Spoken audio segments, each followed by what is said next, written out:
gitu. Habis itu saya belum tahu karena kita sendiri nggak tahu sebenarnya jumlah asisten riset itu ada berapa, honorernya ada berapa ya. Pada saat itu kita kan nggak tahu juga, itu kan gelap. Gitu ya.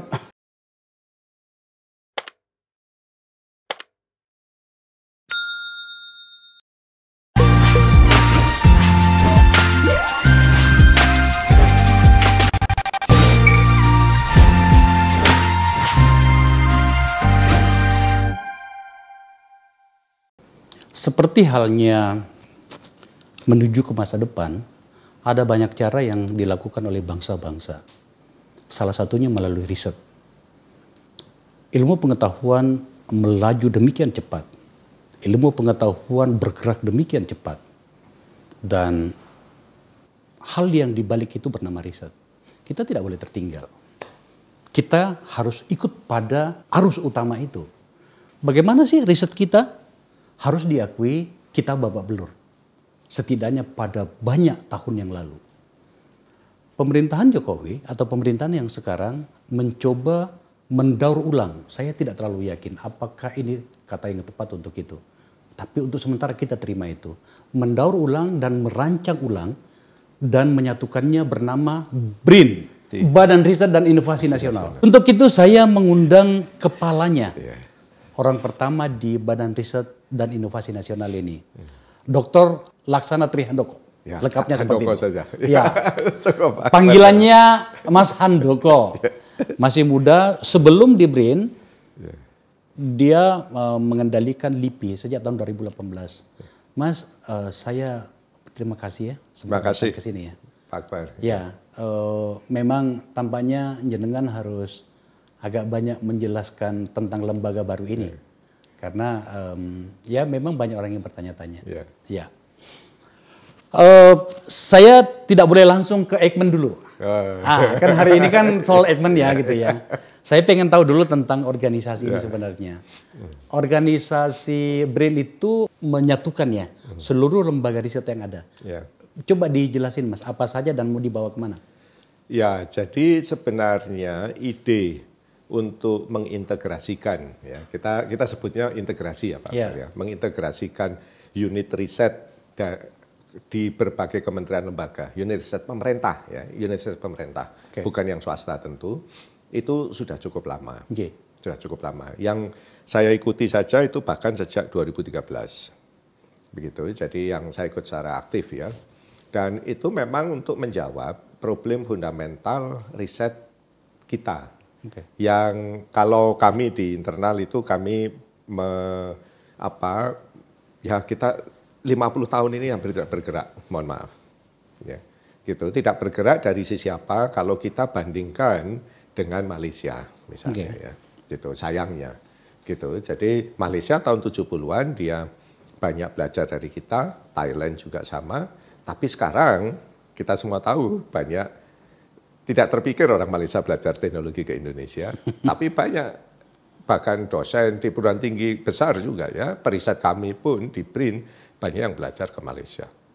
Tentu itu bukan hal yang buruk gitu ya sama sekali, tetapi ketertinggalan kita itu, mengapa bisa itu terjadi begitu ya? Itu yang memang patut menjadi bahan introspeksi kami, gitu. Sehingga salah satu yang kemudian setelah banyak pemikiran ya, memang kita ada problem fundamental. Problem fundamentalnya itu ada dua sebenarnya. Gitu. Jadi yang pertama itu riset kita itu didominasi pemerintah. Apa yang salah dengan itu? Riset itu harus banyak, ya. Periset harus banyak, riset harus banyak, gitu. Karena itu menunjukkan kemajuan negara. Karena peningkatan nilai tambah ekonomi hanya terjadi dari proses riset. Bagaimana bikin kencur tidak sekedar dijual bubuk, tapi dijual dari suplemen, jadi fitofarmaka, itu riset, ya. Itu nilainya berjuta kali lipat begitu. Nah, kalau yang harus banyak itu justru riset dari non pemerintah, bukan pemerintah. Gitu. Kalau standar UNESCO 80% riset dan aktivitas riset itu oleh swasta. Gitu, karena swasta itu yang menumbuhkan ekonomi, bukan pemerintah. Pemerintah itu kan fasilitator, enabler, dan sebagainya. Tapi pemerintah tidak bisa menjadi pendorong pertumbuhan ekonomi yang katakanlah signifikan, ya, gitu, yang bisa melepaskan kita dari middle income trap dan sebagainya. Tidak mungkin, gitu. Karena riset yang oleh swasta itu adalah riset yang menciptakan pertumbuhan ekonomi yang signifikan, yang tadi nilai tambah ekonomi yang kencur jadi fitofarmaka itu. Nah, di kita itu pemerintah terlalu dominan. Nah, problem keduanya yang dominan ini diacar-acar lagi di 74 kementerian lembaga, gitu. Sehingga semua kecil, gitu ya, kecil. Bahkan LIPI yang paling besar sekalipun pada saat itu saya kepala LIPI kan, itu kecil, terlalu kecil. Sehingga kita tidak punya cukup kapasitas dan kompetensi untuk berkompetisi. Padahal riset itu harus kompetisi, karena riset itu menciptakan kebaruan, invensi kebaruan. Yang kebaruan itu yang nanti jadi inovasi kan, dan kebaruan itu harus global, gitu. Kita nggak bisa cuman ini baru di Indonesia saja, percuma, karena produk luar bisa masuk, apalagi di tengah era global sekarang ini, ya. Dalam kondisi kita, dalam situasi kita, seberapa besar riset swasta itu berjalan dan atau bertumbuh? Ya itu tadi, kalau di kita 80% itu pemerintah, 20% swasta. Padahal kalau standar UNESCO, negara yang ekonominya bagus itu terbalik. Pemerintah itu cukup 20%, begitu ya. 80% harus swasta. Apa penyebabnya swasta kita tidak cukup tertarik untuk mengembangkan riset? Itu bukan masalah, semua tertarik. Semua tertarik. Meskipun mereka di negara lain pun, mereka itu bukan tertarik melakukan riset loh ya. Mereka tertarik melakukan product development. Ya kan, product development yang bisa memberikan diferensiasi pada produknya kan, gitu. Dan itu kemudian untuk melakukan itu perlu riset, gitu ya. Jadi tujuan mereka bukan risetnya, tapi product developmentnya. Dan itulah yang natural ya, gitu. Nah kalau di Indonesia sebenarnya juga sama, tetapi riset itu high cost, harus ada investasi, infrastruktur, investasi orang pinternya yang nggak murah, tapi hasilnya kan belum pasti. Riset itu 80% riset itu pasti gagal ya, gitu. Itu memang aktivitas high cost high risk ya, sehingga untuk sesuatu yang high cost high risk itu ya swasta tentu kalau swastanya tidak kuat sekali tidak akan sanggup masuk ke situ. Secara teknis ya, secara teknis ekonomi ya, bisnis itu tidak mungkin. Gitu. Nah, di hal-hal yang high cost high risk itulah pemerintah harus masuk. Gitu. Nah, bagaimana pemerintah bisa masuk kalau unit riset pemerintahnya itu kecil-kecil, untuk ngurusi dirinya sendiri saja mereka masih megap-megap gitu ya. Dan kalau memang melakukan riset, ya itu apalagi kalau kita bicara substansi loh ya. Ya saya belum bicara substansi gitu. Nah inilah kemudian yang dikonsolidasikan sehingga kita langsung punya critical mass yang gede. Gitu. Karena ini kan yang sesuatu yang mesti dikontrol pemerintah. Ya kan? Jadi dan kalau kita sudah seperti sekarang, kami punya kapasitas sumber daya yang besar, baik itu sumber daya SDM unggulnya, infrastrukturnya maupun anggarannya, kita bisa balik memfasilitasi pihak non pemerintah untuk bisa masuk riset dengan mudah. Memfasilitasinya dengan apa? Riset itu sebenarnya bukan uang. Yang paling utama itu SDM unggul. Dan ini yang paling mahal. Kemudian baru infrastruktur dan baru uangnya. Uang itu paling kecil sebenarnya kontribusinya. Nah, kita dengan konsolidasi ini, kita bisa menyediakan SDM unggul dan infrastruktur ini sebagai open platform. Yang swasta boleh pakai, monggo silakan pakai for free. Kalau perlu for free, dan kita berikan for free. Gitu. Karena model bisnis kita, kalau gagal nggak apa-apa. Jadi dia pak problem bahwa bahan saja, tapi SDM dan infrastruktur bisa pakai for free. Kalau gagal dia tidak begitu rugi kan, karena ya low risk jadinya. Tapi kalau berhasil kita minta lisensi. Itu yang saya kembalikan ke negara. Oke. Enggak, gitu. Saya masih tertarik dengan tadi swasta yang ya memang tidak murah kalau riset ya. Tapi dari pengalaman jenengan, apa yang menjadi alasan selain soal mahal tadi? Itu swasta itu belum atau tidak mengembangkan riset seperti kalau kita perbandingan dengan negara luar yang tadi Anda bilang sampai 80%. Apa masalahnya? Jadi kita tidak bisa mengharapkan swasta masuk ke riset. Di negara maju pun tidak begitu loh ya. Orientasinya sekali lagi mereka bukan riset. Pengembangan. Product development. Product development. Supaya dia punya daya saing. Dia harus melakukan diferensiasi kan, harus melakukan improvement, continuous improvement setiap saat, dan itu adalah riset. Gitu. Karena itu dia kemudian secara sadar maupun tidak, dia kemudian seperti melakukan riset. Ya kan? Melakukan investasi untuk riset gitu dan seterusnya begitu ya. Tapi untuk awal itu kan tidak mungkin. Untuk bisa masuk itu berat pasti riset itu. Pasti berdarah-darah. Ya. Contohnya, kalau saya berikan contoh misalnya kasus waktu kita pandemi begini ya, gitu.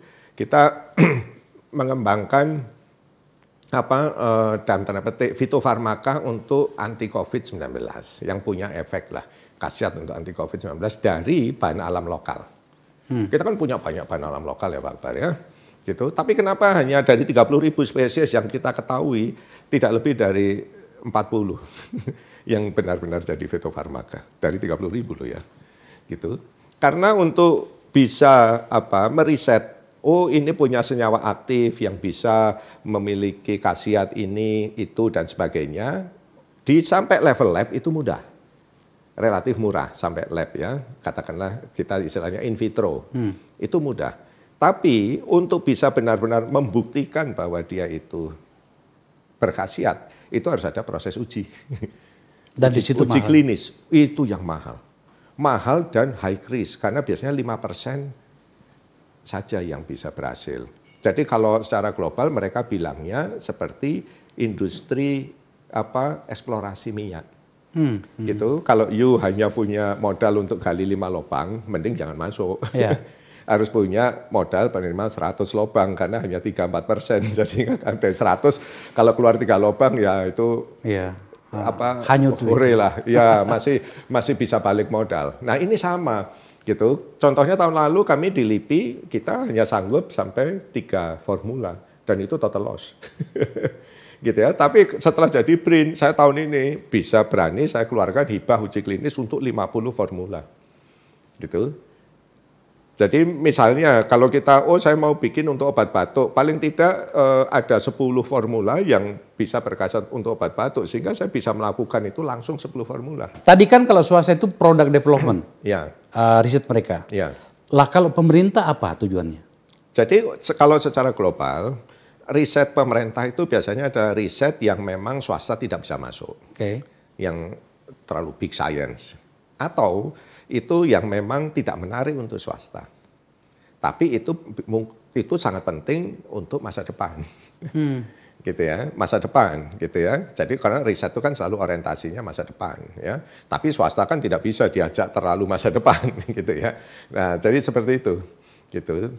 Kalau di dunia yang risetnya maju loh ya, secara umum seperti itu. Begitu swasta itu pasti risetnya sebagian besar itu adalah di level product development. Tapi justru itu yang menghasilkan nilai ekonomi tinggi gitu ya. Ya, gitu. Itulah yang bisa membuat orang negara itu lepas dari middle income trap, ya kan? Kalau kita hanya berhenti sampai jual pupuk kencur tadi ya kita berhenti di situ kan karena nilai tambahnya sudah mentok. Lah ya makanya kalau ternyata itu kalau swasta itu seperti itu, itulah sebuah tuntutan bisnis ya. Supaya mereka tetap eksis. Itu mereka harus melakukan itu. Makanya tadi saya tanya, terus pemerintah apa gunanya melakukan riset itu? Ya. Nah, jadi kalau sekarang seharusnya kalau seperti negara yang baru berkembang di Indonesia, riset pemerintah itu harus menjadi enabler untuk swasta.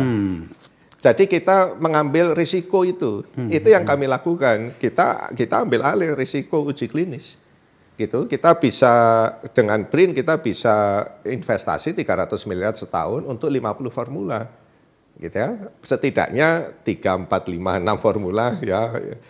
Moga-moga bisa dapat gitu ya. Itu yang kita lisensi balik. Tapi kalau swasta suruh 300 miliar ya nanti dulu kan. Kan tidak mungkin satu swasta ya. Atau dia bikin konsorsium ya nggak mungkin juga. Kan mereka saling kompetisi ya. BRIN tahun ini hanya menyiapkan 300 miliar? Misalnya untuk yang uji klinis. Tapi kami kan akan ada yang lain ya. Yang berbagai skema-skema hibah yang lain. Ini contoh kasus untuk yang uji klinis begitu ya misalnya. Jadi itu contoh yang sangat sangat kelihatan ya bagaimana kita tidak bisa begitu saja bilang, oh swasta tidak tertarik pada riset, tidak bisa begitu. Karena memang kita nggak bisa bikin mereka bangkrut juga dong. Kalau mereka bangkrut ya selesai juga kan. Itu jadi bermasalah ya. Memang ada tahapannya. Kalau di Cina, ya kalau di Cina itu pemerintah Cina itu masuk di awal. Ya, Huawei itu orang sekarang suka menceritakan Huawei punya sekian puluh ribu periset PhD bertebaran di mana-mana. Tapi di awal kan tidak seperti itu. Ya kan? Gitu. Tidak mungkin ya dari awal begitu. Yang dari awal itu kan dia mendapatkan dari pemerintah. Pemerintah ya. Pemerintah. Disitulah sebenarnya menurut saya kehadiran pemerintah. Kita akan bicara tentang substansi pada bagian tengah nanti, Mas. Kita masih bicara dulu tentang kelembagaannya. Coba ditampilkan. Ini daftar lembaga riset yang dilebur ke BRIN ya? Ya, ada 39. Ada 39. Ini Kementerian Riset, jadi Batan, yang ini 5 besar, yang 5 entitas utama, nomor 1 sampai 5. 5 ya, oke. Ya, kemudian 28 yang lain itu ya ini yang sudah kita integrasikan. Jadi 5 plus 28. Terus yang masih ada 6 lagi yang saat ini masih berproses. Berproses. Ada 6 kementerian lagi. Ya, yang cukup besar ya. Sehingga mereka masih berproses. Gitu. Kalau yang ini kebanyakan kecil-kecil kan. Ya. Tolong kita dijelaskan, Mas. Ya. Bagaimana Anda merancang lembaga bernama BRIN ini yang hari ini sudah tampaknya besar sekarang ini ya. Setidaknya dari segi organisasi, untuk kemudian menjawab problem kita yang bertahun-tahun itu penuh tanda tanya gitu. Jadi makanya tadi yang seperti saya sampaikan Pak Akbar ya, jadi kan critical mass kita itu rendah. Kalau digabung, yang itu Pak Presiden bilang di acara-acara itu, kalau digabung tuh gede, anggarannya 26 triliun gitu ya. Tapi begitu tanya ke unit-unit itu, termasuk LIPI, termasuk yang lain sekalipun, yang gede-gede pada saat itu pun semua bilang kita kekurangan. Gitu ya. Kita nggak bisa begini karena nggak ada infrastruktur, kita nggak bisa begini karena nggak ada anggaran, gitu ya. Itu yang kita sebut critical mass-nya jadi rendah. Gitu. Begitu kita gabung, gitu, kita belum sampai 26 triliun ya. Gitu, bulan ini harapannya bisa 10,5 triliun gitu ya. Itu pun sudah sangat besar gitu ya sebenarnya gitu. Untuk dalam konteks kemampuan kita untuk melakukan fasilitasi tadi. Jadi misalnya lembaga riset atau apa sih namanya di kementerian itu? Balitbank. Balitbanknya itu semuanya ditarik ke situ. Betul. Jadi mereka sudah tidak ada Balitbank. Oh, apakah saya bicara dulu tentang organisasinya? Apakah anggaran mereka yang di kementerian itu juga akhirnya kemudian ditarik ke BRIN? Betul, sesuai Perpres bunyi Perpres BRIN, Perpres 78 2021, integrasi unit riset kementerian lembaga itu dilakukan dengan pengalihan SDM, pengalihan infrastruktur dan anggaran.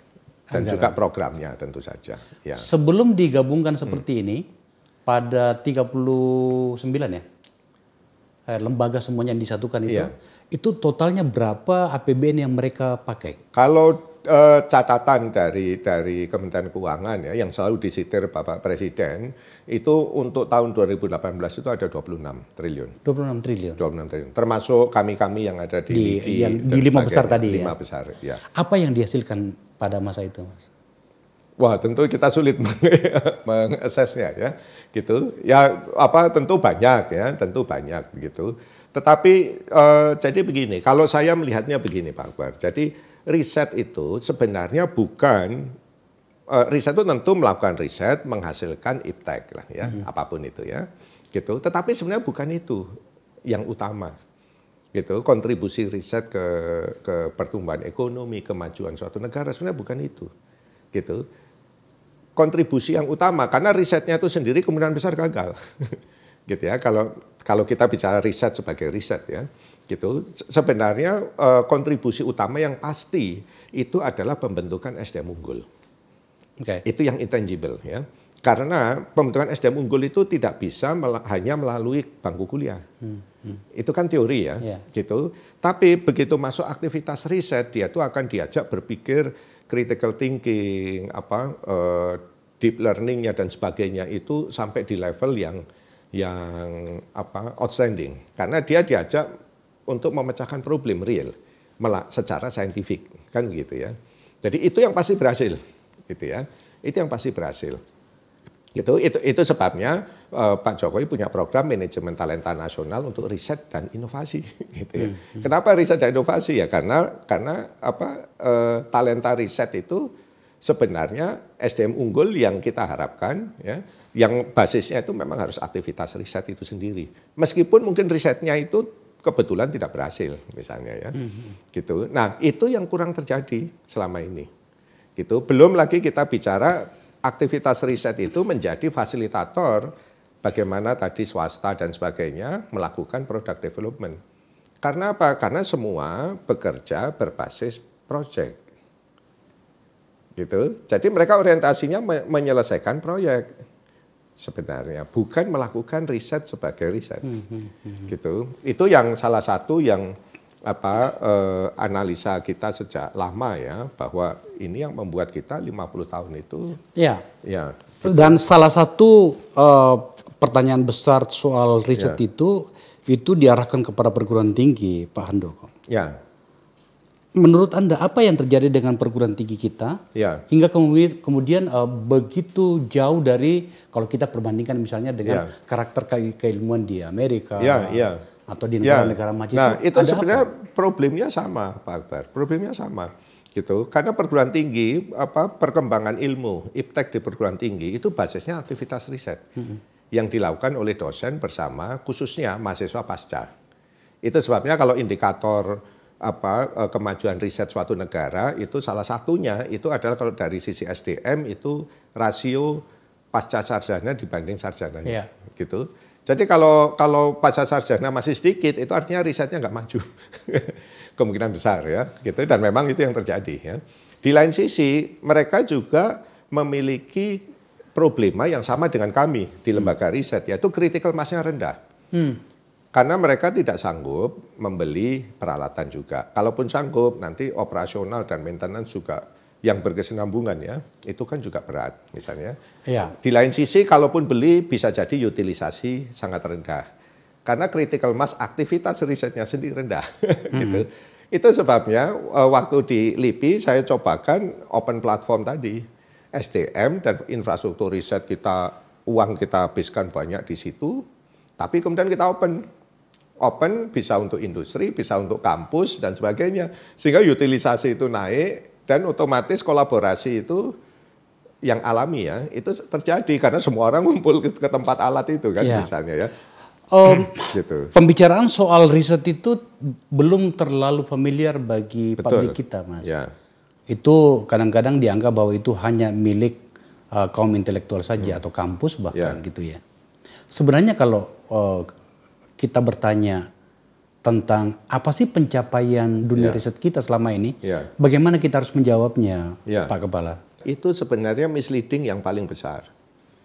Gitu, bagaimana kita mengedukasi publik. Karena dari yang tadi yang saya sampaikan 50 tahun terakhir itu sebenarnya kita memang menjejali publik bahwa kalau riset itu ada flagshipnya, ada produk flagshipnya. Padahal riset itu bukan semata buat produk. Ya. Kalau kita bicara risetnya ya, gitu. Kecuali riset yang dilakukan di industri, karena dia memang proses product development. Ini catatan kecil kami. Produk riset sebelum BRIN ya, yang tadi itu loh, yang terpecah-pecah di banyak lembaga gitu ya. Riset keanekaragaman hayati misalnya itu tentang jati platinum, raja tahun dan spesies bambu baru, laba-laba bermata kecil. Ini saya kenal semua sih. Lah ya makanya. Saya familiar. Kemudian riset sosial dan kemanusiaan, buku roadmap Papua, penelitian bahasa etnis PMB, kemudian riset pangan, apartemen udang galang, sistem pertanian terpadu berbasis biogas, mikroba lokal untuk pupuk, kemudian untuk riset lingkungan, alat pengolah air banjir layak minum. Kalau riset teknologi informasi, nah ini nih, ini yang paling paling banyak mengambil porsi pembahasan tentang riset sekarang ini adalah bandros ponsel pintar anti sadap LIPI. Kemudian radar ISRA dan aplikasi buku 3 dimensi. Untuk riset energi terbarukan dan transportasi mobil listrik gitu ya. Ya ini beberapa contoh kecil ya. Nah, Ini saya mencoba mengikuti pikiran publik, Mas. Ya. Ada beberapa yang menurut saya bagus di sini ya. Ya. Mobil listrik dan mobil hybrid misalnya. Bioetanol generasi kedua. Tapi mana produknya? Tapi tidak kemana-mana kan? Lah, ya makanya.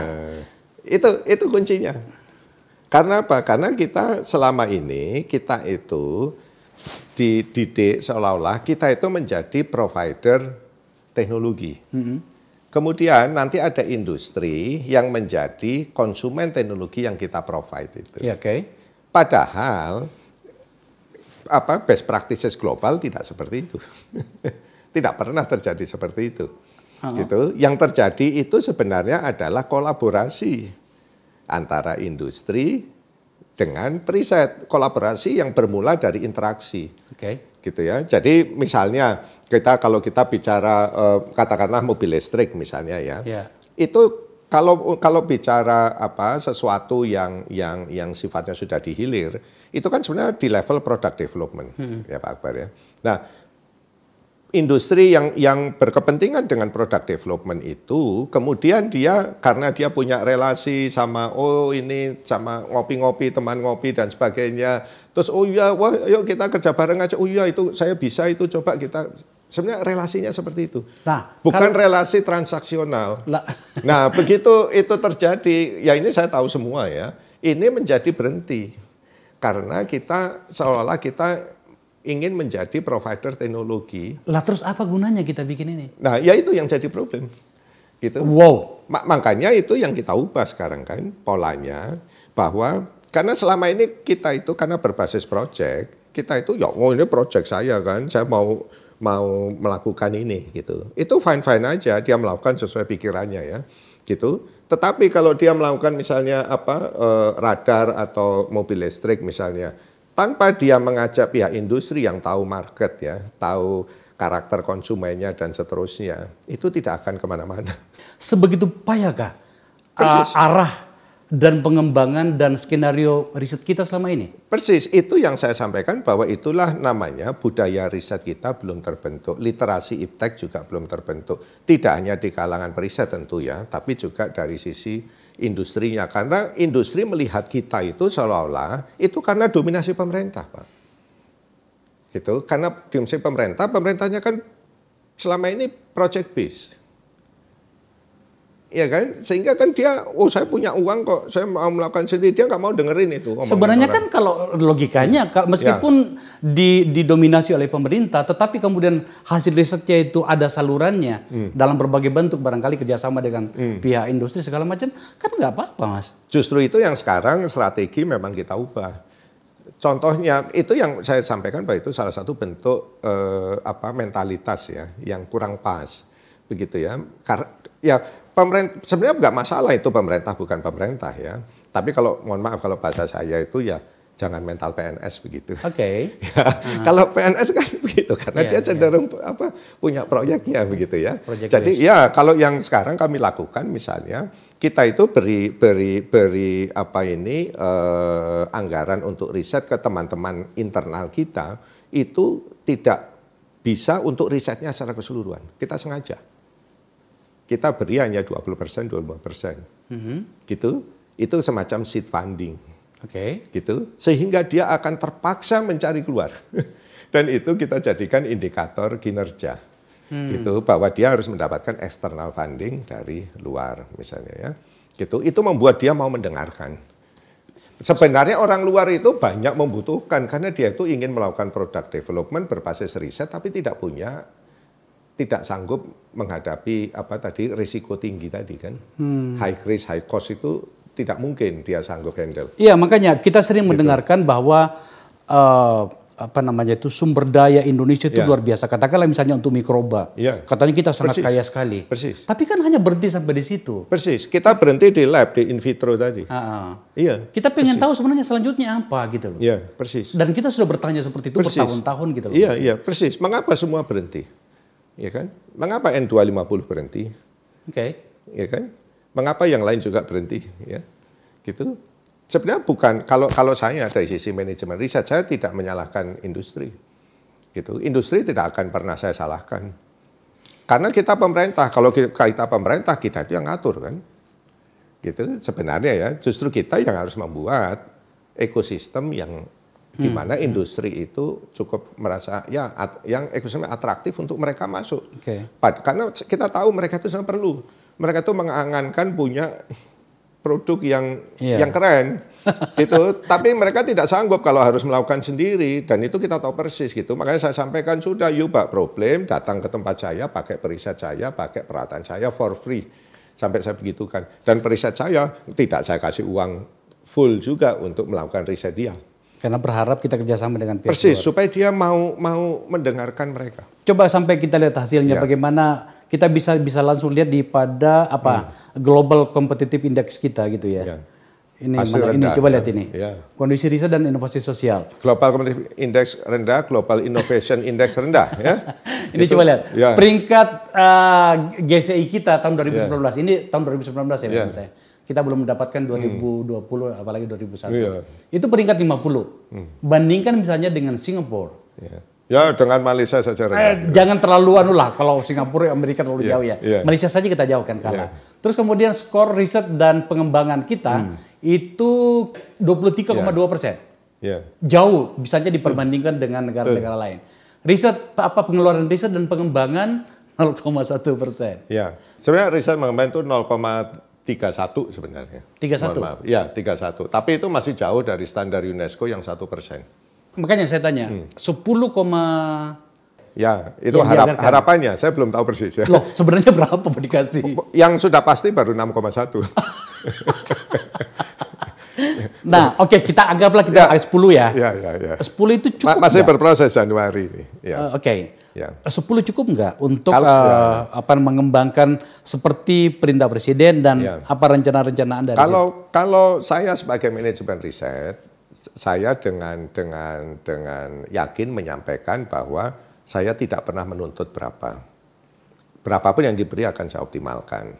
Karena riset itu pasti nggak pernah cukup, Pak. Oh oke, ya saya setuju. Ya, saya akan optimalkan gitu. Karena saya tidak bisa tadi yang saya sampaikan, anggaran itu sebenarnya adalah komponen terkecil dari input riset. Dia enabler utama, tapi sebenarnya komponen terkecil. Yang penting itu SDM dan infrastruktur, gitu. Jadi saya tidak, kalaupun diberi 30 triliun sekalipun pasti nggak berubah. Kalau menurut saya ya, karena saya perlu waktu untuk memperbaiki yang dua ini, gitu. Itu jelas perlu waktu, gitu. Dan sekarang kita sudah mulai sudah mulai membaik lah untuk banyak bidang riset ya, khususnya yang life sciences dan yang elektronik yang bukan terlalu besar ya. Itu saya pikir kita sudah secara infrastruktur sudah cukup mumpuni.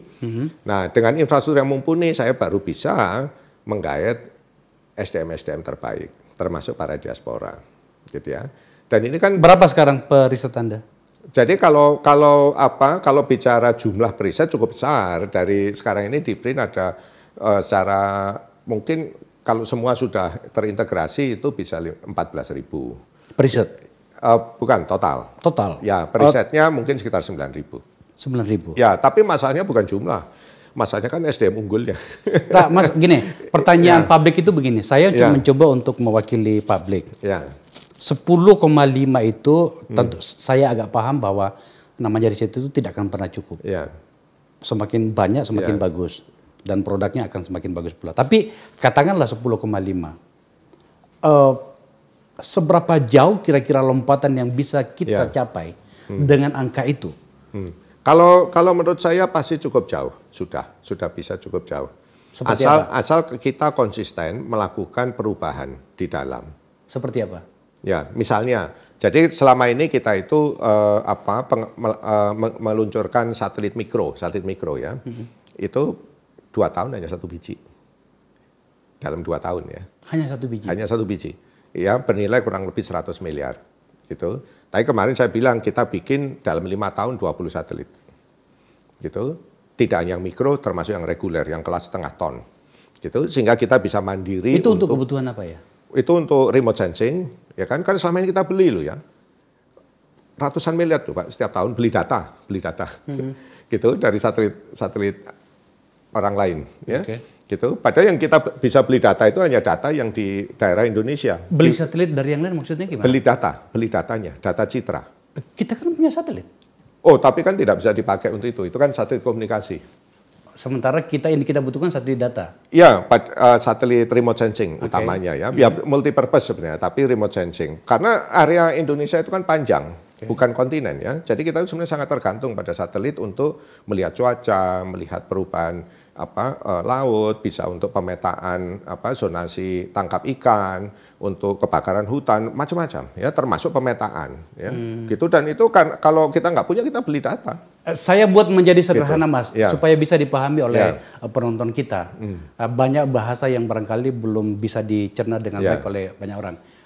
Katakanlah misalnya dengan BRIN sekarang, organisasinya sedang Anda perbaiki, anggarannya lumayan, sumber daya cukup. Kira-kira berapa sumbangan dari riset kita nantinya yang bisa dipakai oleh dalam negeri yang kemudian barangkali bisa mengurangi katakanlah impor kita untuk kebutuhan pertahanan, kemudian paling mahal pertahanan, kemudian pangan, kesehatan, itu besar ya. Bahkan untuk kemarin pada saat COVID saja kami membahas beberapa kali di sini. Semua import, itu semua dia. Import. Kira-kira apa jaminan Anda sebagai kepala BRIN?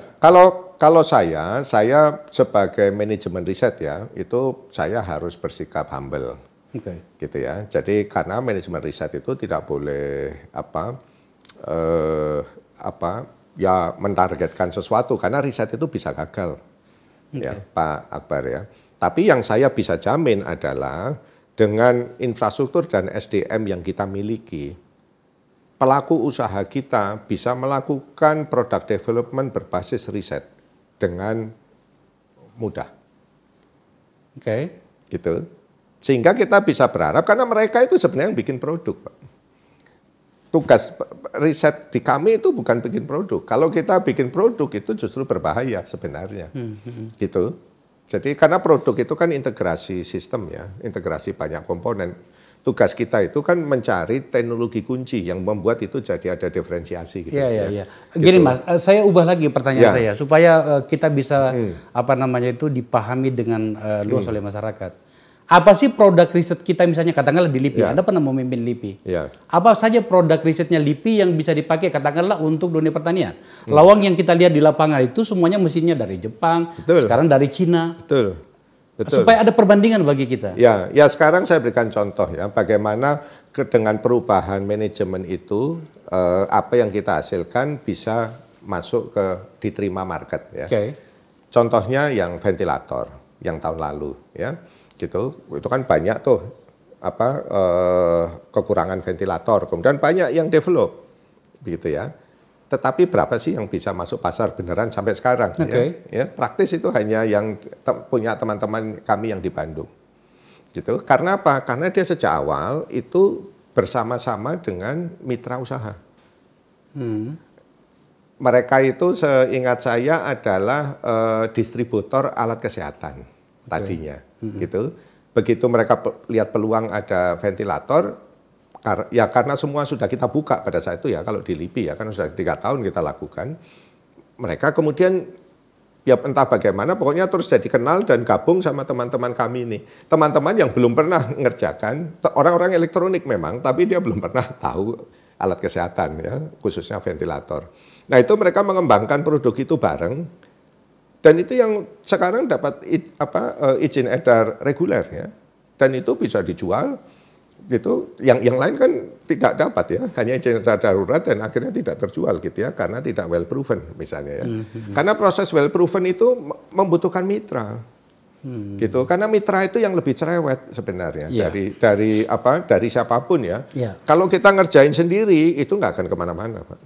Itu menurut saya yang paling besar yang harus saya ubah dulu, gitu. Kalau bicara, jadi sebelum saya bicara produk apa begitu ya. Kalau saya bicara produk apa, saya pasti bisa bikin, bisa tunjukkan.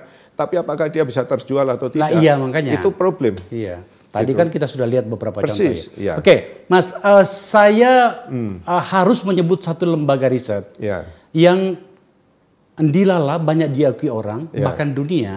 Tapi hari ini menimbulkan keributan bernama Eijkman.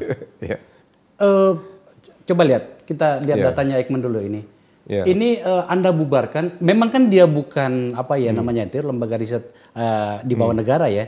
Dia adalah unit dari Kemenristek ya. Yeah. Oke.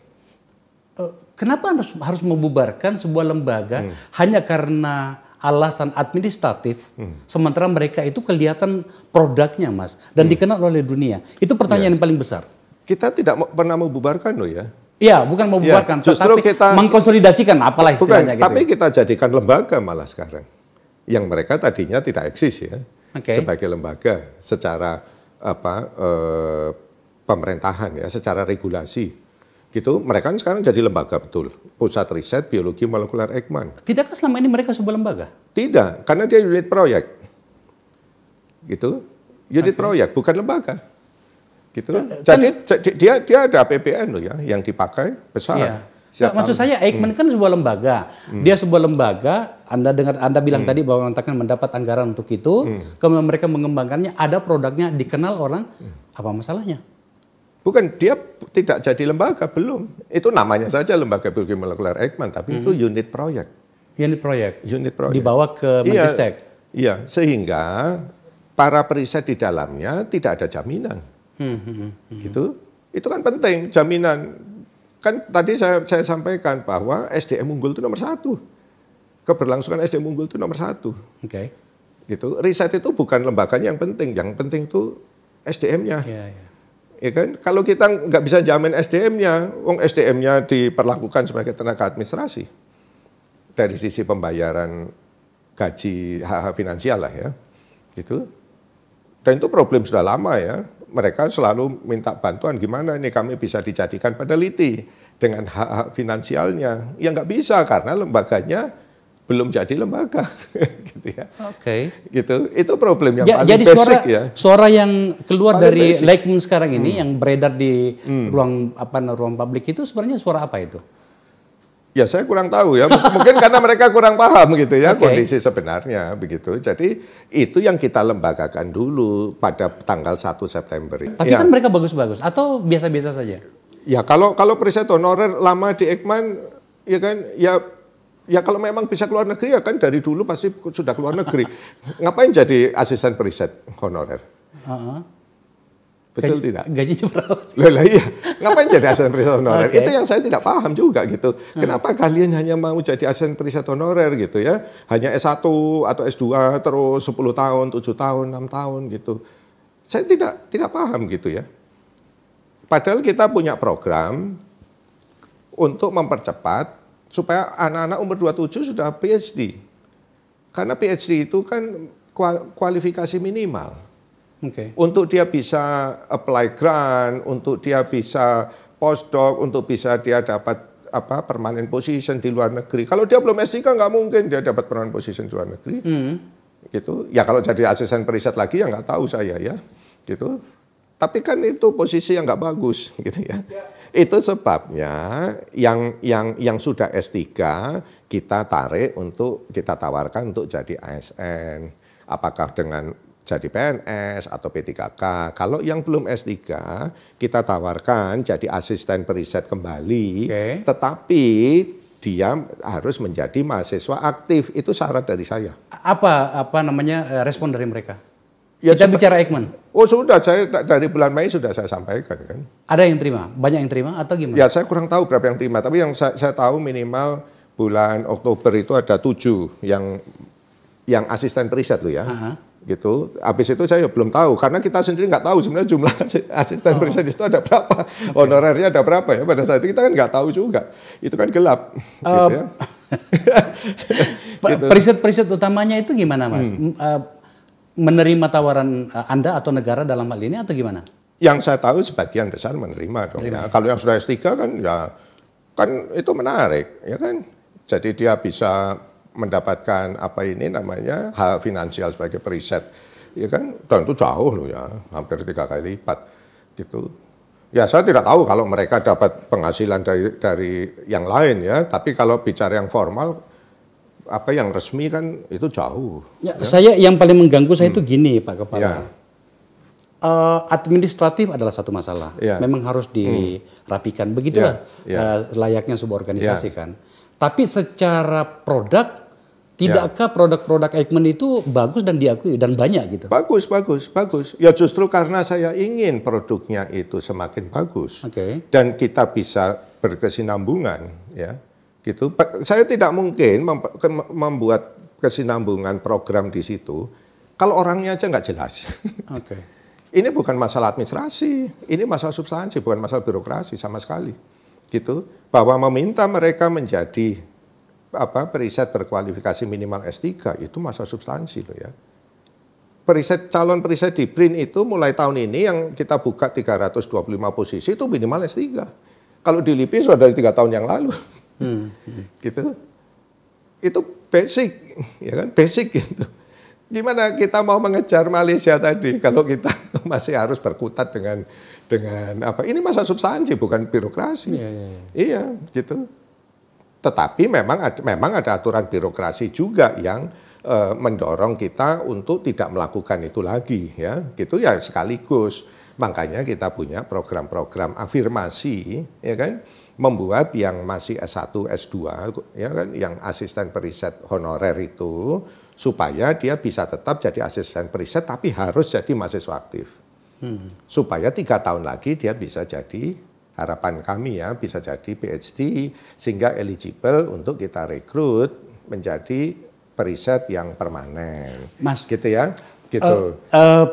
Yang saya pengen tahu sebenarnya itu adalah bagaimana kita menghargai kemampuan para periset kita dari segi gaji lah. Seberapa bagus sih kita menghargai para periset kita? Kalau sekarang menurut saya cukup bagus. Buktinya saya kan narik diaspora. Diaspora kan banyak yang tertarik. Oh iya, posisi yang kita buka itu kan untuk kualifikasi minimal S3. Itu paling nggak separuh diaspora loh ya. Dari 3 tahun yang lalu kami. Kalau gitu. Harus menyebut sebuah nominal berapa? Ya, kalau level ahli media ya, itu semacam associate professor, itu kalau dia baru masuk ya, itu kalau sudah full ya, itu mungkin sekitar 25-an lah ya. Iya, dan saya tidak bilang itu cukup atau kurang ya, karena itu relatif. Tapi saya komparasi dengan Malaysia selalu ya. Gitu. Selama kita sudah comparable sama Malaysia, saya pikir itu saya harus bilang cukup. Kenapa ya kan? Harus Malaysia? Loh ya kan mirip ya. Mirip-mirip. Gitu. Ya, gitu daripada you kerja di Malaysia tidak bisa jadi permanent position, cuman kontrak maksimal 5 tahun, kerja saja di sini. Kan ya, secara komparatif lebih kompetitif dong. Tapi kalau ternyata yang sudah bekerja di Amerika dan memang sangat unggul, bagaimana mereka tertarik datang ke Jakarta, ke Indonesia kalau ternyata perbandingannya Malaysia? Oh, jadi perlu saya sampaikan bahwa untuk mendapatkan permanent position ya, saya juga diaspora ya, lama di luar gitu, mendapatkan permanent position di luar itu tidak mudah ya, kompetisinya tinggi gitu. Kalau ada yang bisa dapat permanent position di luar negeri, saya bilang nggak usah pulang yuk. Oh iya dong, dan itu nggak problem. Tapi tolong dong kolaborasi sama teman saya, gitu. Nah, itu yang kita butuhkan. Iya kan, tapi kan mereka itu hanya few percent, Pak Akbar. 95% lebih itu kan akan struggle untuk dapat permanent position. Dan itu yang kita target gitu ya. Gitu. Kalau untuk riset saya tidak perlu juga menarget yang kelas yang masuk kita nggak peduli sebenarnya itu kelas masuk apa ya. Karena riset itu basisnya kan kreativitas, bukan masalah dulu sekolahnya di mana. Ya, tidak penting sebenarnya, tapi dia harus punya kualifikasi. Itu penting. Karena kalau tidak memenuhi kualifikasi, dia banyak hambatan. Tidak bisa apply research grant ini, itu, dan banyak lah ya. Karena itu sudah kualifikasi global ya, standar global gitu loh ya. Jadi ini masalah substansi, tidak ada hubungannya dengan birokrasi sebenarnya. Ya birokrasi ada gitu ya, tapi ini lebih ke substansi. Tapi saya tidak sedang mencoba mendebat Anda ya, tapi dalam... Mendebat boleh juga. Dalam apa yang kita lihat tentang dunia riset kita kan lebih banyak menghabiskan usia dalam hal administrasi kan. Di LIPI sendiri saya agak tahu bagaimana dulu ribut-ribut di LIPI kan tentang... Ya justru karena kita mau menghilangkan itulah kita lakukan transformasi besar-besaran. Dan itu yang sekarang kita ekstensi di BRIN. Karena kita sudah berpengalaman 3 tahun melakukan itu ya. Gitu. Karena saya ubah tetap dalam koridor regulasi, tapi kita ubah proses bisnis, manajemen internal, ya.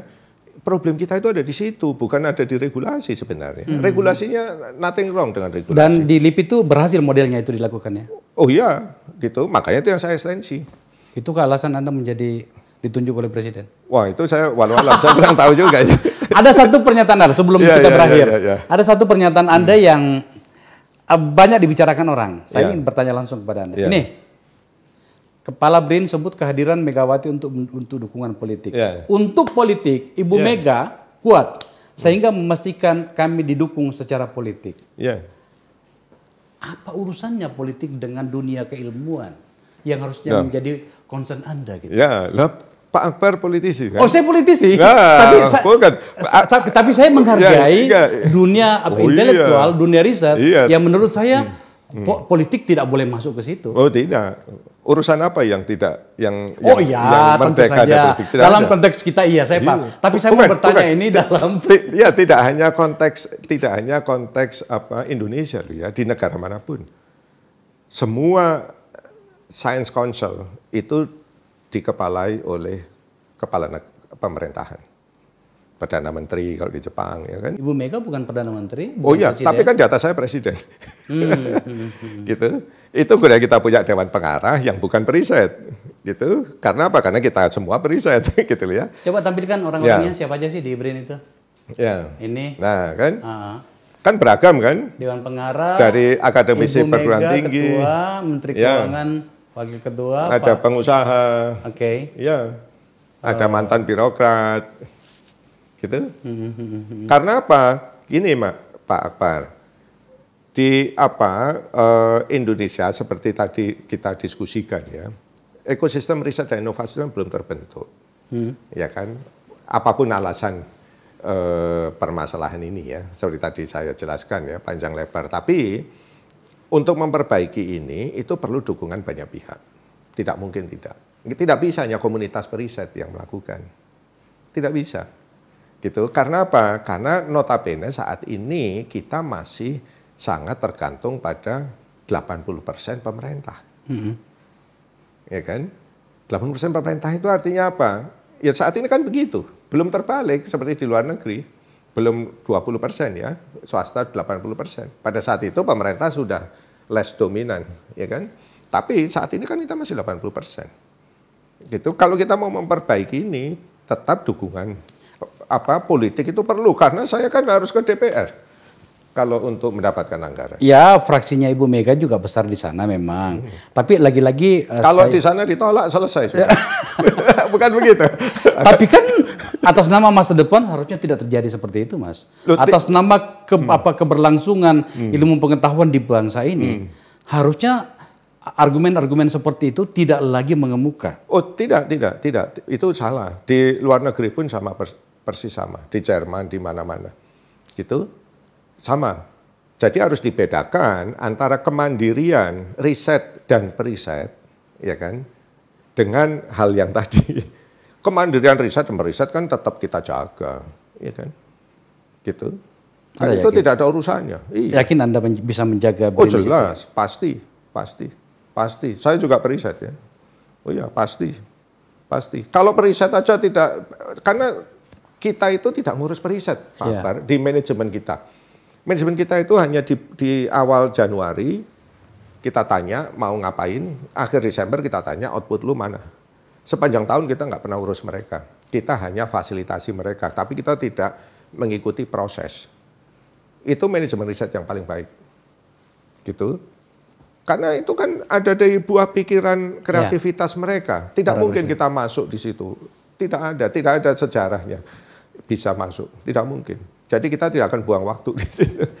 Makanya yang kita fokuskan adalah bagaimana kita menyediakan infrastruktur riset yang mumpuni, kita menyediakan sistem pendanaan, sistem fasilitasi yang memang diperlukan tanpa administrasi yang berbelit misalnya ya. Itu yang kita fokuskan sekarang. Saya menjadi berbahagia mendengar ini. Jadi lembaga sudah disatukan, kemudian seluruh hal yang mengganggu di masa lalu pada masing-masing unit dulu sudah diselesaikan. Mereka nggak ngurusin administrasi. Oke, anggaran sudah tersedia, katanya jenengan tadi cukup. Ya cukup dan lah. yang paling terakhir lah. ada dukungan politik oleh orang yang tepat untuk itu. Setidaknya hari ini, maka saya rasa kita akan menjulang nanti ya Mas ya. Saya yakin insya Allah. Saya yakin. Ya. Iya. Pada 5 tahun pertama kira-kira pencapaian riset kita sampai di mana kalau harus ditanyakan seperti itu Mas Handoko? Kalau saya minimal dari sisi output ya, dari sisi output itu kita harus bisa melampaui Malaysia. Secara substansi loh ya, dari sisi output. Output di substansi risetnya gitu ya. Saya tidak bicara produk ya. Gitu. Kalau bicara produk itu bahaya karena bicara produk itu bisa misleading ya. Tapi kalau dari sisi output riset karena itu yang bisa saya ukur. Gitu. Pada 5 tahun pertama. Ya, harus. Dan saya yakin kita bisa itu. Gitu. Dan juga kita kan ingin menarik anak-anak talenta kita itu untuk kembali. Jadi saya nggak khawatir tadi brain drain, saya narikin anak-anak S3. Gitu. Makanya kalau ada asisten periset yang belum S3 keluar itu saya nggak paham. Ya justru kalau memang bisa saya dorong, gitu saya carikan beasiswa kalau perlu ya, gitu. Dan mereka pun kan kita sediakan beasiswa loh ya, supaya bisa bantuan studi ya, supaya bisa segera S3 gitu. Karena kita perlu S3. Tapi kalau hanya mau kerja dengan S2 berbelas tahun itu saya nggak paham itu. Kalau buat saya dia nggak ada passion riset. Passionnya cari penghidupan. Mohon maaf nih ya. Iya. Gitu. Kalau memang mau jadi periset harus S3. Karena kalau saya ke teman-teman saya kalau nggak mau S3 perisetnya saya administrasikan. Lu saya bilangnya begitu. Gitu. Tidak mungkin Anda jadi periset kalau nggak S3. Harus S3? Harus S3, karena itu kualifikasi minimal supaya pintu terbuka di semua negara. Nggak mungkin dia gitu. Itu sudah semua orang periset pasti tahu itu. Dan mereka tidak perlu bertanya soal itu sebenarnya? Atau mempersoalkan gitu? Iya, itu kan menyenangkan, bukan harus bisa jadi S3. Saya nggak paham kenapa disuruh S3 terus nggak mau gitu ya. Terus maunya gimana? Maunya tetap jadi gini aja, saya sudah enak gitu. Ya nggak bisa. Tidak bisa. Gitu, tidak bisa. Ini masalah substansi gitu. Dan mentality, tidak bisa. Tidak bisa. Pak Kepala, ya. Makasih ya. Makasih. Anda kayaknya harus sering-sering berjalan menemui banyak orang untuk menjelaskan seperti ini. Oh iya, sampai bibir kering. Katanya. Loh, itu boleh diminum loh. Katanya teman-teman Bapak Ibu Menteri waktu ketemu habis atas itu bibir kering ya. Karena saya. Iya, baik. Pak Handoko, terima kasih ya. Ya, terima kasih banyak sekali. Begitu diskusi saya dengan Kepala BRIN, Badan Riset dan Inovasi Nasional. Lembaga baru yang dibentuk oleh Presiden dan harapan masa depan itu ada di situ. Saya berada pada bagian yang memberi harapan itu. Terima kasih telah menyaksikan acara ini. Ya, terima kasih untuk harapannya, Pak.